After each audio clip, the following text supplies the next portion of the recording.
प्रदेश के मुख्यमंत्री योगी आदित्यनाथ ब्रज क्षेत्र के विकास को लेकर काफी गंभीर दिखाई दे रहे हैं। ब्रज क्षेत्र के विकास को लेकर मुख्यमंत्री योगी आदित्यनाथ द्वारा दिल्ली में केंद्रीय मंत्री नितिन गडकरी के आवास पर बैठक की गई, जिसमें विभिन्न विभागों के मंत्री मुख्य रूप से मौजूद रहे। बैठक में ब्रज क्षेत्र के विकास और धरोहरों को संरक्षित रखने पर चर्चा हुई। मुख्यमंत्री द्वारा दिल्ली में केंद्रीय मंत्रियों के साथ ली गई बैठक के संबंध में उत्तर प्रदेश ब्रज तीर्थ विकास परिषद के सीईओ नागेंद्र प्रताप ने जानकारी देते हुए बताया कि ब्रज क्षेत्र के विकास को लेकर लगातार प्रयास किया जा रहा है। आने वाले समय में गोवर्धन के लिए बाईपास मार्ग तैयार किया जाएगा।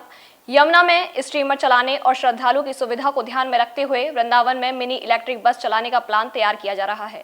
आने वाले समय में वृंदावन में जाम से निजात दिलाने के लिए भी समुचित पार्किंग स्थल तैयार किए जाएंगे। सुनिए उत्तर प्रदेश ब्रज तीर्थ विकास परिषद के सीईओ नागेंद्र प्रताप ने ब्रज क्षेत्र में कराए जाने वाले विकास कार्यों को लेकर क्या कुछ कहा है। सूबे के मुख्यमंत्री योगी आदित्यनाथ ब्रज के विकास को लेकर बेहद गंभीर हैं और ऐसे में ब्रज तीर्थ विकास परिषद द्वारा भी अभी तक ऐतिहासिक कार्य कराए गए हैं, लेकिन ब्रज के विकास और ब्रज की धरोहरों को संरक्षित रखने के लिए बड़ा प्रयास किया जा रहा है। इसकी जानकारी लेकर हमारे साथ मौजूद हैं उत्तर प्रदेश ब्रज तीर्थ विकास परिषद के CEO Nagendra Pratap sir. CM साहब ने दिल्ली में मीटिंग की है ब्रज के विकास को लेकर, जो संबंधित विभाग के मंत्री हैं, तो क्या कुछ प्लान है ब्रज के विकास को लेकर? काफ़ी प्रयास आपके द्वारा किया जा रहा है। तीर्थ विकास परिषद द्वारा कुछ परियोजनाएं जो परिकल्पित की गई थी और वो विभिन्न विभागों से संबंधित थी। कल एक उच्च स्तरीय बैठक माननीय गडकरी जी के आवास पर हुई, जिसमें कई वरिष्ठ भारत सरकार के माननीय मंत्रीगण द्वारा प्रतिभाग किया गया। माननीय मुख्यमंत्री जी की उपस्थिति में कई परियोजनाओं पर विचार विमर्श हुआ, विस्तार से विचार विमर्श हुआ और उनको करने के लिए टाइमलाइन निर्धारित की गई। दो मुख्य परियोजनाएं हैं, एक मथुरा बाईपास जो कि तीर्थ विकास परिषद की जो योजना तीर्थ पथ की थी जी, और गोवर्धन कनेक्ट की थी। उन दोनों को मिला के मथुरा बाईपास को बनाए जाने का निर्णय लिया गया। और इसका कनेक्टिविटी कहाँ से कहाँ तक होगी सर? ये कनेक्टिविटी एक और जैंत गांव से वृंदावन तक और वृंदावन से मथुरा और मथुरा से गोकुल होते हुए नेशनल हाईवे को रिफाइनरी के पास कनेक्ट करेंगे। और ये पथ जो है यमुना के उस पार चलेगा, ताकि उधर बड़ी पार्किंग विकसित करके और श्रद्धालुओं को, आने वाले लोगों को यमुना पार करा के दर्शन कराए जा सकें और वृंदावन में, मथुरा में ट्रैफिक कंजेशन से राहत मिले। और क्या बेसिक परियोजनाओं को कंसल्ट किया गया होगा? दूसरी परियोजना 84 कोस की थी, जिसकी स्वीकृति हो चुकी है और उसके डीपीआर पे काम चल रहा है। पूरे 84 कोस परिक्रमा को विकसित किया जाएगा। जैसी जहां स्थान है, जैसी जहां जगह है, वो 2 लेन और 4 लेन का पथ होगा। इसके साथ एक कच्चा पथ भी साथ साथ विकसित किए जाने पर सहमति हुई है, जिसको कि उसके ऊपर ग्रासिंग की जाएगी ताकि श्रद्धालुओं को परिक्रमा करने में कोई असुविधा ना हो।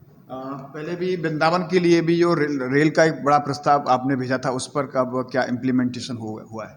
मथुरा वृंदावन जो रेल मार्ग है लगभग 12.7 किलोमीटर का है और ये इस पर एक राधा रानी करके एक डिब्बे की ट्रेन चलती है जी, और इसका कोई उपयोग नहीं हो पा रहा है। तो इसके लिए परियोजना बना के प्रस्तुत की गई थी कि इस पर किन्हीं अन्य विकल्पों पर विचार किया जाए। तो इस पर लाइट रेल चलाए जाने की सहमति हुई और माननीय मंत्री जी आरोग्य plus multi super speciality hospital आरोग्य प्लस में अब हर प्रकार के मरीजों का इलाज संभव। एक्सीडेंट, हेड इंजरी, चोट व स्पाइन सर्जरी, पैरालिसिस, लकवा, दौरे, बेहोशी, रीढ़ की हड्डी, हृदय रोगों का संपूर्ण इलाज, महिला व बच्चों का इलाज, श्वास व फेफड़ों के मरीजों का इलाज पूरी तरह संभव है। घुटने और कोल्हू के प्रत्यारोपण की सुविधा भी उपलब्ध है। अब मथुरा से मरीजों को बाहर जाने की नहीं है जरूरत। अत्याधिक आधुनिक सुविधाओं से युक्त आरोग्य प्लस हॉस्पिटल यहाँ बेहतरीन ICU, HDU, NICU, 3 modular OT, 32 slice CT scan, digital x-ray, bedside x-ray और डेंटल क्लिनिक बेहतरीन सुविधा उपलब्ध है। आरोग्य प्लस हॉस्पिटल में सीरियस और क्रिटिकल मरीज जैसे head injury, stroke, paralysis, epilepsy, orthopaedic injury, abdominal injury, medicine के मरीजों का इलाज किया जाता है। आपके बेहतर स्वास्थ्य के लिए सदैव तत्पर आरोग्य plus super speciality hospital, Jain 84 मंदिर के समीप, गोवर्धन चौराहा, मथुरा। रेलवे द्वारा ये निर्देश दिए गए हैं DRM आगरा को कि उनके अधीनस्थ एक गति शक्ति यूनिट काम करेगी और इसका डीपीआर तैयार किया जाएगा। आपका एक प्लान में था कि रिवर फ्रंट बनाने का भी आपका प्लान था, उस पर क्या अभी तक कुछ ऐसा सर्वे या कोई प्लान डेवलप हो पाया? रिवर फ्रंट पहले से सिंचाई विभाग का प्रोजेक्ट चल रहा है। माननीय उच्च न्यायालय के स्थगन आदेश के कारण वो उसमें कोई प्रोग्रेस नहीं हुई है। हमने एक रिवर में एक वाटर टैक्सी या रिवर में श्रद्धालुओं को ले जाने का एक माध्यम विकसित करने के लिए एक परियोजना रखी थी, जिसको शिपिंग मिनिस्ट्री द्वारा, माननीय मंत्री जी द्वारा यह अपने विभागीय अधिकारियों को निर्देश हुए हैं कि इसका डीपीआर बना के तैयार किया जाए, ताकि वृंदावन से गोकुल तक नदी के किनारे पड़ने वाले सभी स्थानों को जोड़ा जा सके और यात्री नदी के माध्यम से ट्रैवल कर सके। ये एक अतिरिक्त रोमांच का और एक अतिरिक्त अनुभव का माध्यम भी बनेगा। क्योंकि ब्रज के लिए आपके द्वारा बहुत प्रयास किए गए हैं, ऐसे में अगर हम वृंदावन की बात करें तो विश्वविख्यात वहाँ के बिहारी मंदिर में भी आपका एक प्लान है कि वहाँ जो पब्लिक आती है तो जाम से और कंजक्शन से बच सके, इसके लिए कोई कॉरिडोर से संबंधित कोई प्लान आप तैयार कर रहे हैं?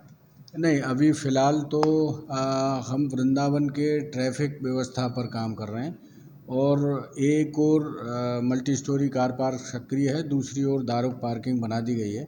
दारुक पार्किंग के पीछे नगर निगम की एक मल्टी स्टोरी कार पार्किंग आ जाएगी, उस पर काम स्टार्ट हो चुका है। तो ये दोनों पार्किंगें जब सक्रिय हो जाएंगी तो हमारा प्लान ये है, इसका भी कल डिस्कशन हुआ, कि एक छोटी इलेक्ट्रिक बस जो मैक्सिमम 15 सीटर हो उसको चलाया जाए वृंदावन में, ताकि वो वृंदावन के अंदर तक मूव कर सके। आज की जो हमारे पास इलेक्ट्रिक बस है वो बहुत बड़ी है और वृंदावन के अंदर नहीं जा सकती है।